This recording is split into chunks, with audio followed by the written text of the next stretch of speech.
Shut up and sit down. Hey everybody, Barry here again.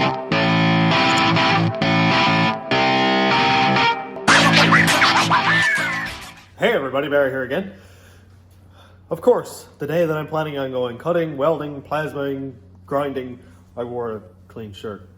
That's light, so just my style. Frame stuff. I want to get this thing finished up. I want to get it stiffened up, strengthened up. I'm going to get some U-bolts soon and get this junk put back together. But I have to clean this up really well.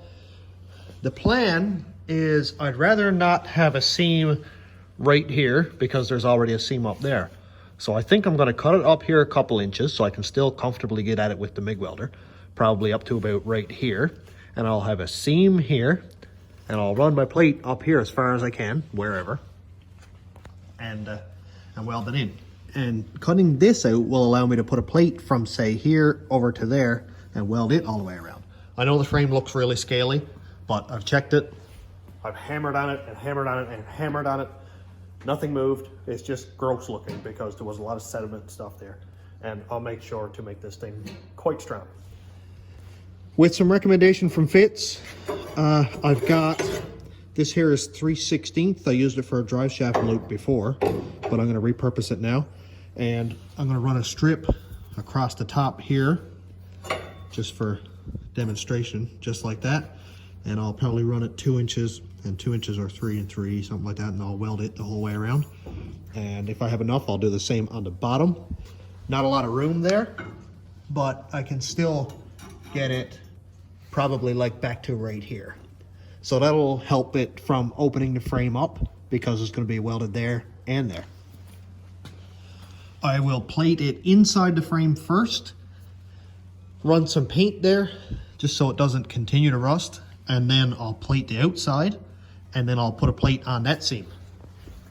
It's going to be strong. It's going to be overdone, just like pretty much everything that I do. I overdo everything on purpose. But anyway, I'm going to go and bomb away at that. And I think I'm going to use a little bit of time lapse because me going bzzz for like 45 minutes would be kind of annoying.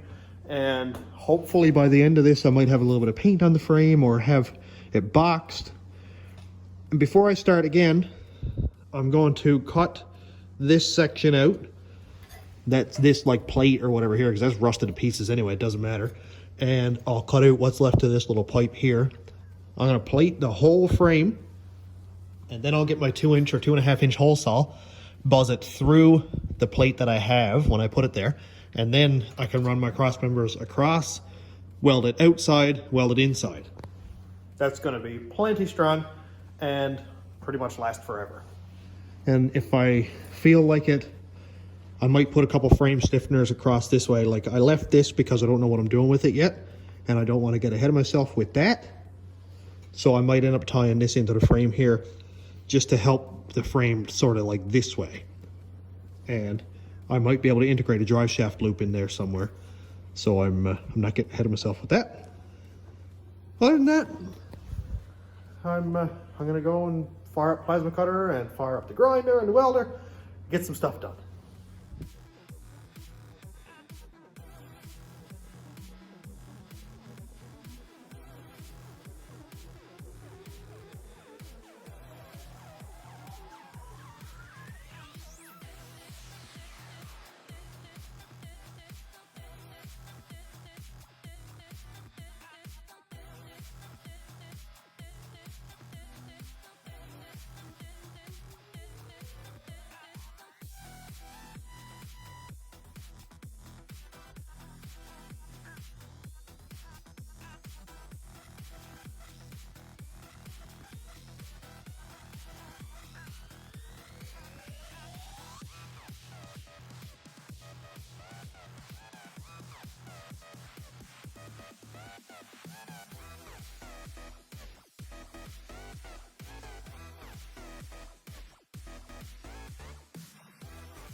Well, I got the frame cut out here in front of the seam, which you can see, And I got some 3/8 plate welded in there.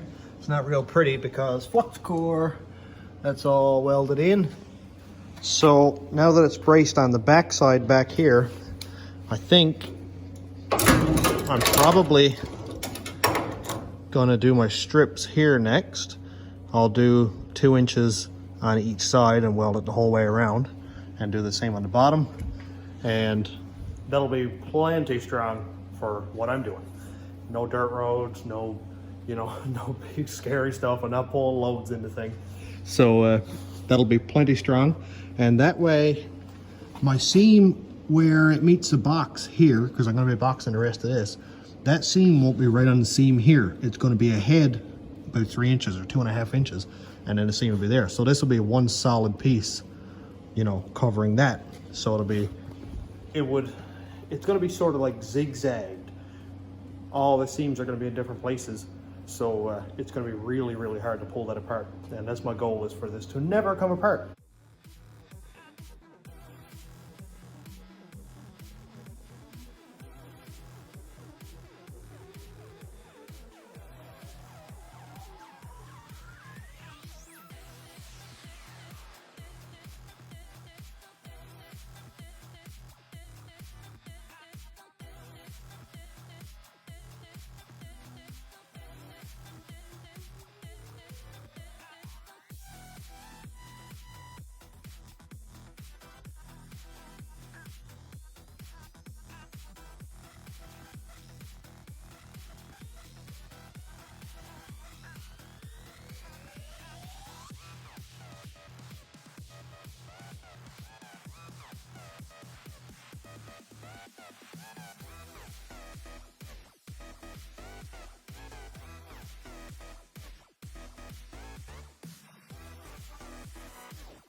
Well, I've got the braces welded on. Obviously this one is done. The top is done. Let's see if I can get a view of the bottom. And that one down there is welded in. Same with on top here and then under there. The next step I'm going to take is I'm going to paint the inside of the frame rails front to back. Mainly to stop the rust from rusting anymore.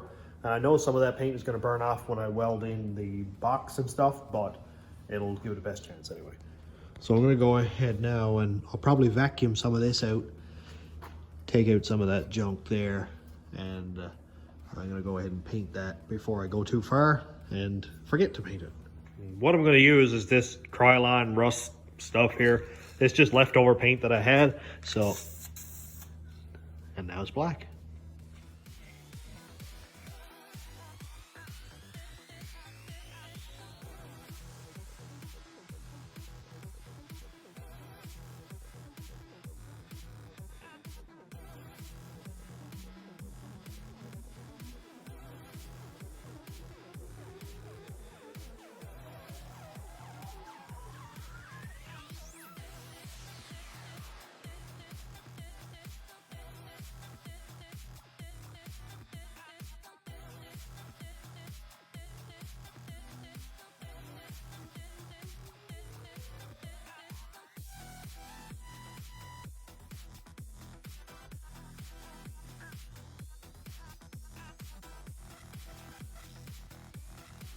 I got the fan left on to get rid of some of the fumes, but it's pretty much painted inside. The farther back the frame gets, the better it looks. And same on this side, all painted. So now I can get ready and make up the template so I can box all that in.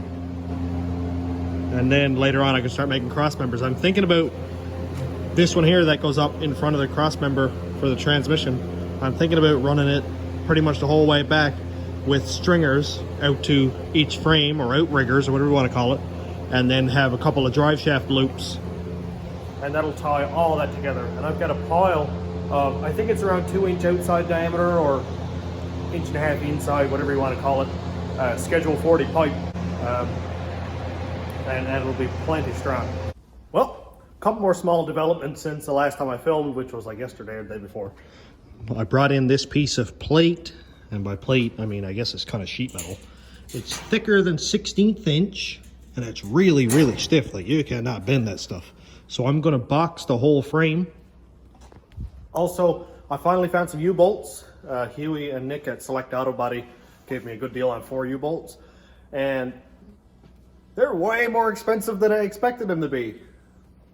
I don't know what wrecked the prices, but a couple of years ago they were like 25 bucks for a set, and now it's 100 plus tax Canadian. So that's insane.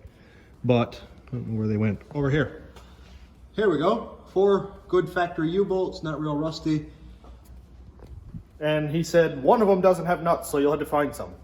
And of course, I couldn't find the 2 that I had taken off. So I'm here with deep creep and a torch trying to get that off. And like, look how rusty that is. Like, that's rough. That was twisting off. And then I said, I wonder where I put them. Because I had 2 or 3 or something that I took off other vehicles and couldn't find them. But anyway, they're right there. Hey, look, there's one right there. So I spent an hour and like a half can of deep creep trying to find U-bolts that I already had. But anyway, that's all good. After I box the frame, put a couple cross members in, I can actually start putting the rear end in.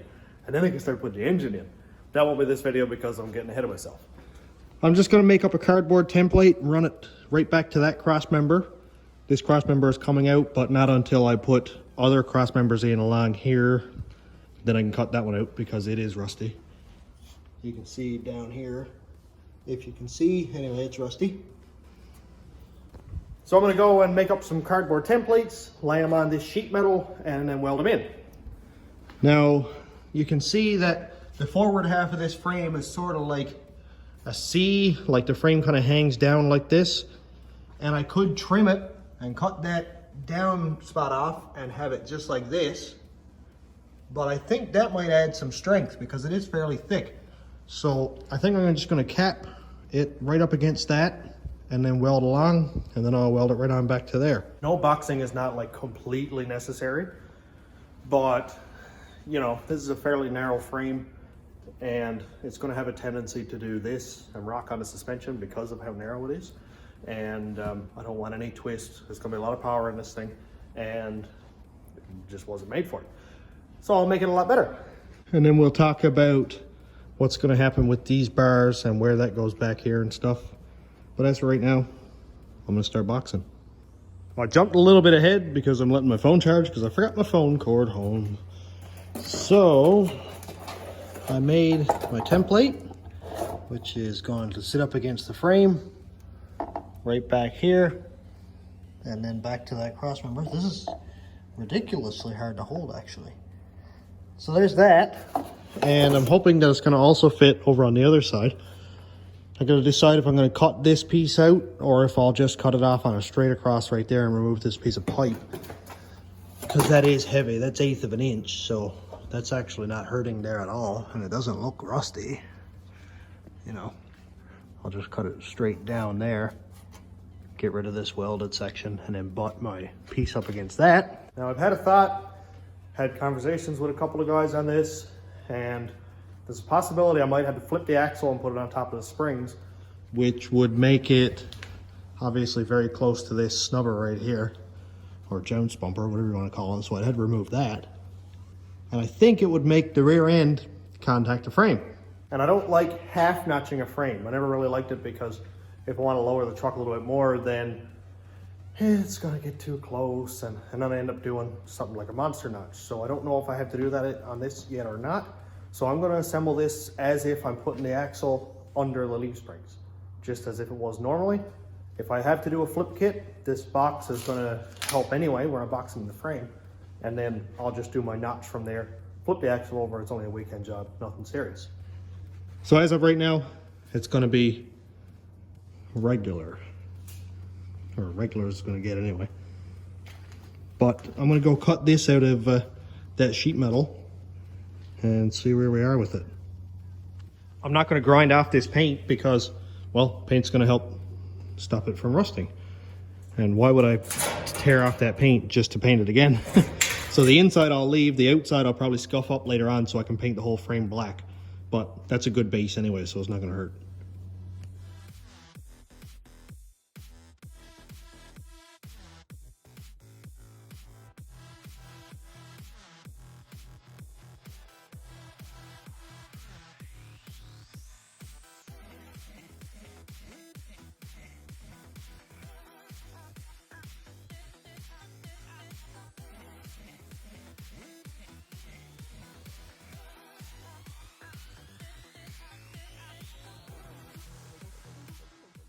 I've got the piece all trimmed up, pretty much, and I just want to see how it fits.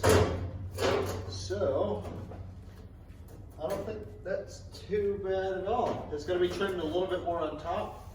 I don't mind that. I can trim that after I tack it and just run the grinder along the frame here.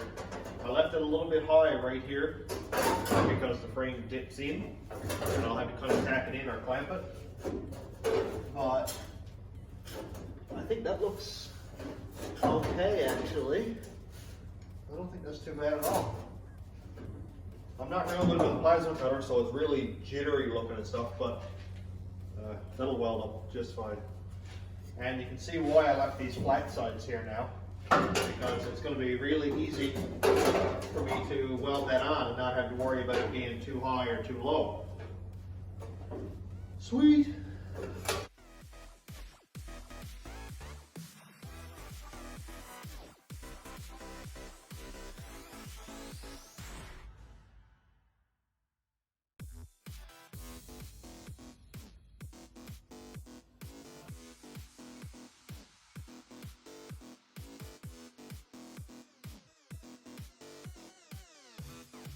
I'm getting a little bit of progress done. This is just tacks for now because I don't want to warp everything up, especially with there being a cross member here and like on the front door, you know, there's a lot of space here to allow for warpage. But I've got it tacked in a handful of places, got it kind of squatting. As you can see on the top here, I've got a lip, like my finger is hooking, so I'm going to run the grinder across the top of that, flatten it out between the tacks, and then I'll tack here 2 or 3 places, then I'll run between these 2 tacks, flatten it out, tack it there, and then I can knock down my welds, and that way it'll be completely flat the whole way up. So I'm happy with how this is going so far. I don't want to tack it any more than it is right now because of the warpage, so I'm going to go ahead and work on this side. I know it's not going to look as symmetrical because of course I took out that big rusted out plate on the other side, like this one. Obviously that's not there anymore, but I don't really mind leaving this one. It is solid, like that's in there. I just hurt my knuckle. So anyway, I've got 2 plates drawn out right here. So this one here is going to be the front where the frame drops, and then this one here is going to be the back of the frame from the weld here to right there. And when I get it sort of flushed up against it and it's all welded in and painted, it's going to look absolutely fine anyway. It's going to look exactly the same. I think I'm going to do cross members before I finish weld, I think. So I've got some plans and I think it's going to look really good, and it's going to be deadly strong anyway. There's no worries at all. With these rusted out cross members that were in it, wasn't doing it any favors, but it's going to be sweet. So I'm going to continue unboxing.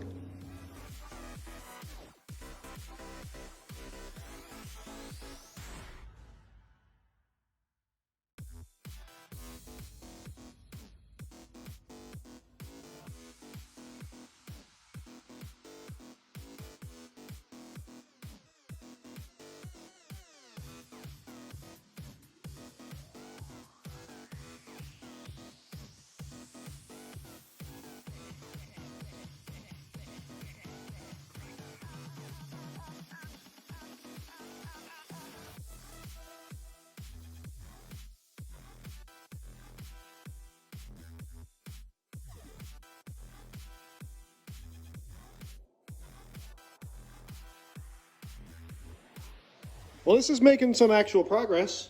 I'm on the wrong side. Hang on 1 second. Here we go. That looks cool. I like it. The back isn't done. And that is mainly because the welder has been kicking my butt. The welder, I think, is pretty much worn out. It's a Mastercraft one, a few years old. My boss actually owns it, Craig, the owner of this place. And it's I think it's pretty much toast because after I weld, I can go tacks just every few minutes. I'll do 4 or 5 tacks and the welder slows right down. But I can take the tip out and the welder is still really slow. So I think she's pretty much toasted. So obviously I need to finish this. And so I brought my old welder. This is the one that Kenny Wheeler gave me a few years ago, and this is absolutely ancient. Most of it's missing, which is not a big deal, but yeah, it's old. And I'm hoping it still works because it's been in my garage for a couple of years now. Not in water or anything like that, but just, you know, inside temperature is outside temperature in my garage because there's no heat. So I'm just gonna swap over the coil of wire and swap the tip over, and hopefully it works, because I can't really afford to buy a welder. But when I can, I will. So anyway, I'm gonna switch this over, and assuming that works, then continue on, and hopefully by the end of this video, I'll have something done. Oh, and also I cleaned up the shop a little bit because I almost had an anxiety attack. This place gets so messy. Well, I hope this thing works. So I've had a thought, and this is about the Caravan, which we haven't really heard anything about in a little while. Mainly, obviously, because I'm working on the rat rod. But I've had a thought pertaining to the turbo, and I'm really considering pulling the turbo off the Caravan because, well, I put the turbo on the Caravan because I didn't have one on the rat rod, and I had to have something with the turbo over the summer.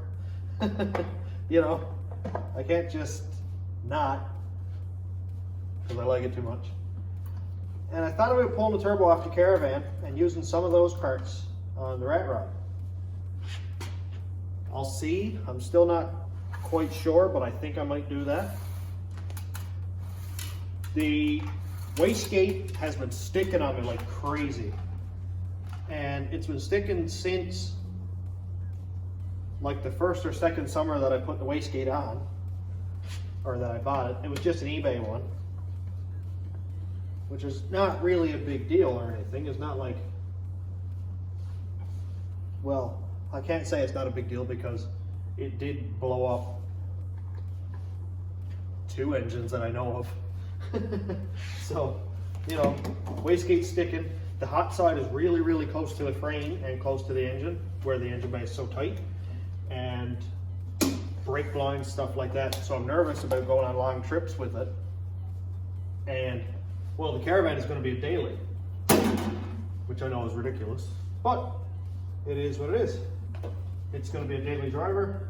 We bought it for that purpose, and I think with the 6 liter in it, just a stock 6 liter, no cam, nothing, with no big crazy upgrades, just keep it all go to 1 bar speed density. I think it'll be a really good runner, but that's still just in the thought process. Yeah. Okay. Well, here goes nothing. It's on. Will it work? It works. Well, it does that anyway. Let's see if it'll pull all the wire out. I actually don't know what size tip is in this. I'm going to pull the tip out because this is 035 wire, and I don't know if this is an 035 or 030 tip.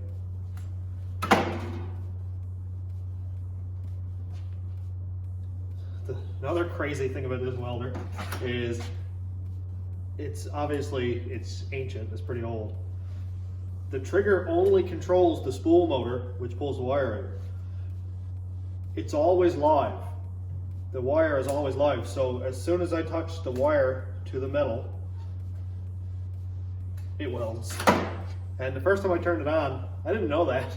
And I always kind of leave out about a ½ inch of wire, lay it right where I'm going to weld, and then pull the trigger, and it went zzz. It was like, whoa! Did not expect that.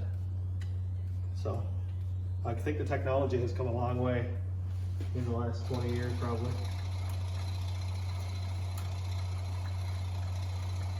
I like to keep this wire, or this whip, as straight as possible, just so that the wire doesn't punch through out through the casing or anything. I had that happen with an old power fist welder one day. Uh-oh. Oh no! Oh. I don't know why that happened.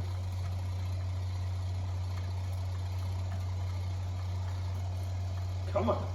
Woohoo! We got something. Let's see what size this is. Hey, good. It's the correct size. That's always a positive.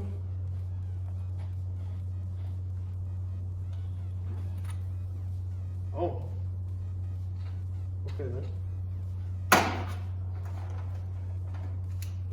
Obviously there's no gas or anything with this. It's just flux core, which is fine. Well, let's try it. I'm gonna close my eyes. See? It doesn't need to. It doesn't even need to be on. That is so sketchy. Anyway, so the welder works. That is a positive. How well it works, I have no idea.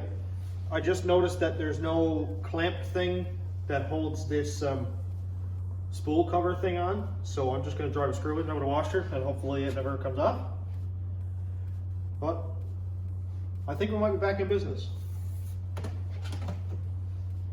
Good. Well, I'm gonna get back at it again. I know obviously there's been a lot of time lapse in this video, but well, like I said earlier, a lot of welding, a lot of cutting, a lot of welding, a lot of cutting. So, you know, it'd be kind of monotonous. This would probably be a 4-hour video if I didn't use a little bit of time lapse. But I'm gonna get back at it now with the new old welder and see how it goes.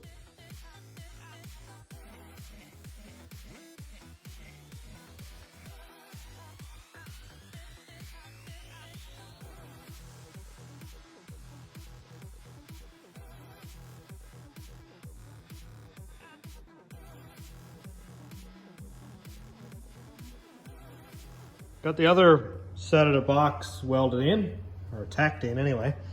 So now you can see plainly that it's much higher than the frame, and I've got space in between the tacks. So I'm going to knock down everything here with the grinder wheel, and I'll put a few tacks on when it's flat, and then I'll just knock down these welds and I'll completely weld it all then. That won't be today because I want to get cross members put in before I finish welding, of course, like I said before, but at very least I can get it all knocked down anyway.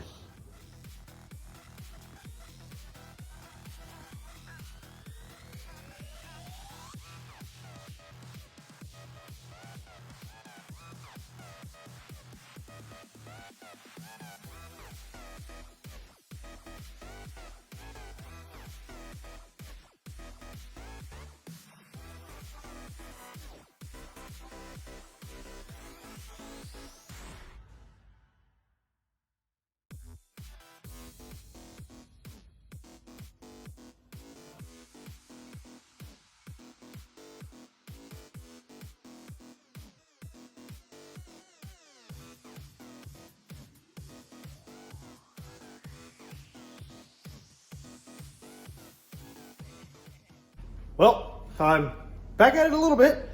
This video, being probably an hour long, is about a week in the making.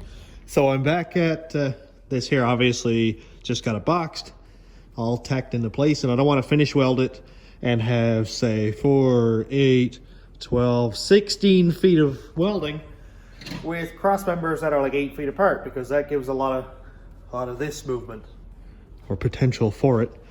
And well, I'm going to put cross members in. So obviously this one here is cooked like we saw.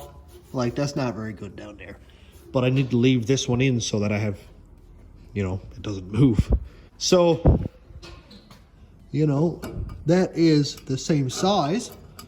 So I think if I run the plasma just around the inside of this pipe, I can slide a piece of this 3-inch pipe right through and cut out the inside of the box, like right there. Slide it right on through, weld it inside and outside, and that's plenty strong. Like, that's way thicker than the original crossmember material. That stuff is not real thick. So I think it'll work great.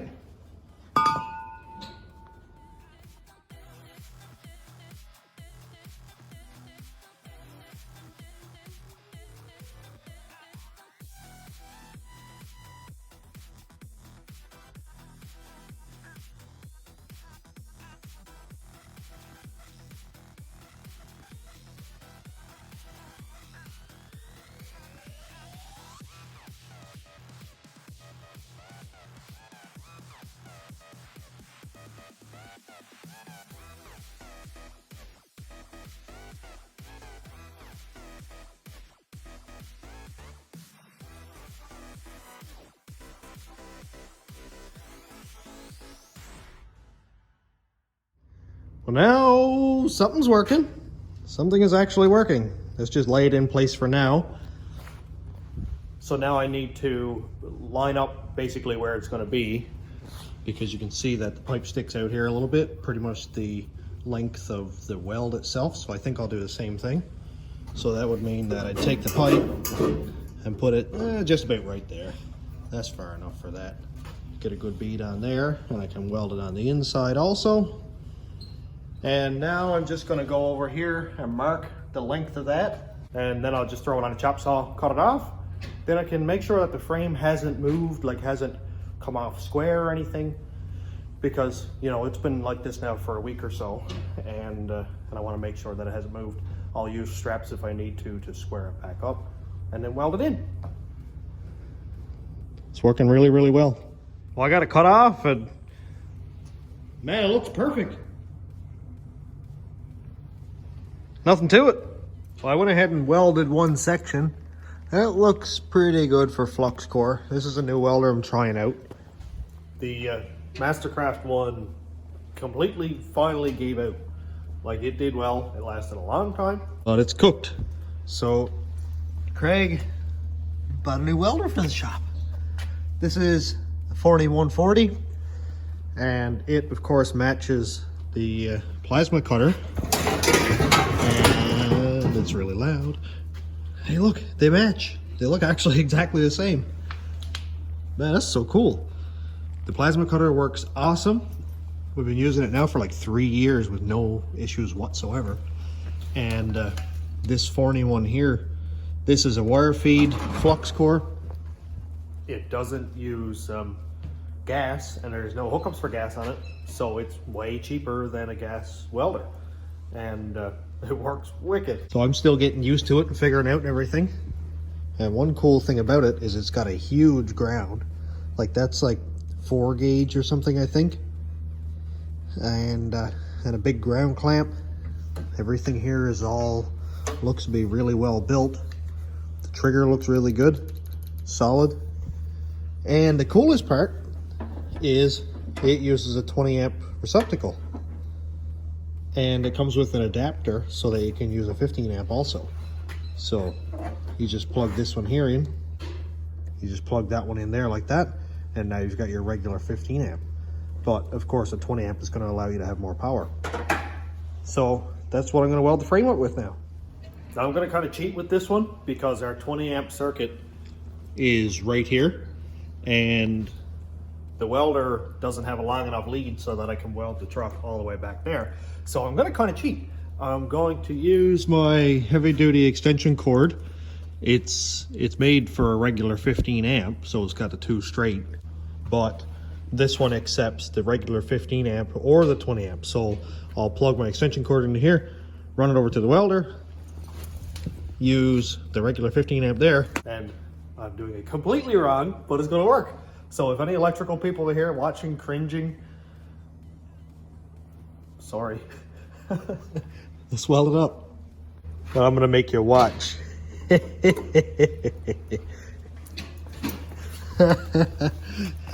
Sorry, not sorry. Mint. Well, welder's all plugged in, ready to go. And if you're still upset about the extension cord, let's face it, I'd use a string of Christmas lights.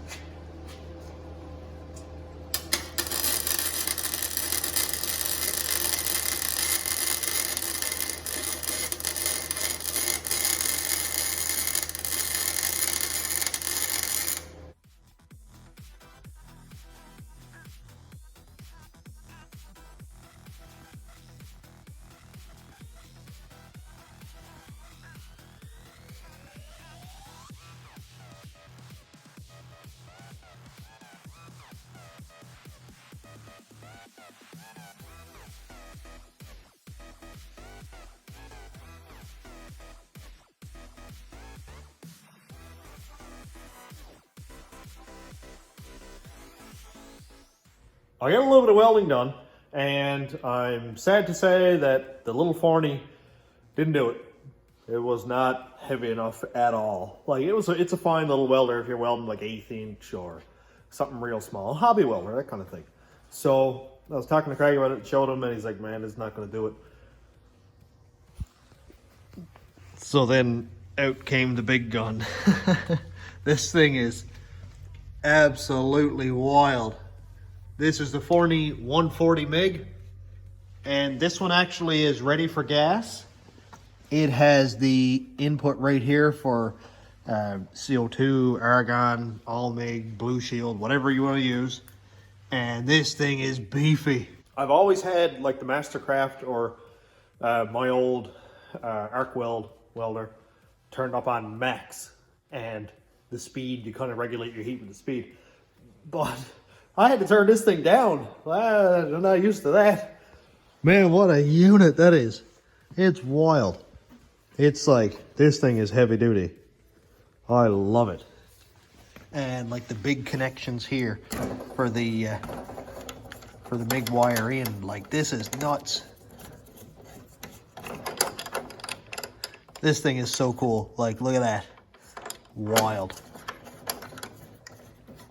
And over here, it's very similar to the Lincolns and Millers that I've seen, where it has your recommended speed and heat for different types of metal, mild steel, stainless, and whether you're using like solid wire or flux core with no gas.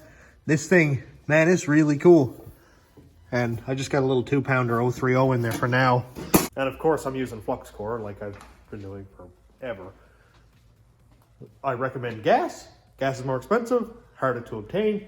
When you run out, your welds suck. So flux core never fails. But I did some welding, and you can see that it runs much better beads.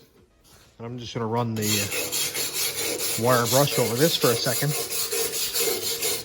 It runs actually decent beads for me just using it once. Like, man, I am happy with that one. I gotta get used to it, of course. It's gonna take some time. But, okay, that one actually looks really good. Practice, practice, practice, practice. So I'm gonna go ahead and I think I'm gonna cut out this cross member, because really, that gotta go. That's welded in. This all has to be welded here, everything there. And I'd like to do this in increments. Like I did some welding earlier with this new machine, and I did some over here. Now I'm gonna go and cut this junk out. By the time I'm done, it'll all be welded and I'll be quite strong.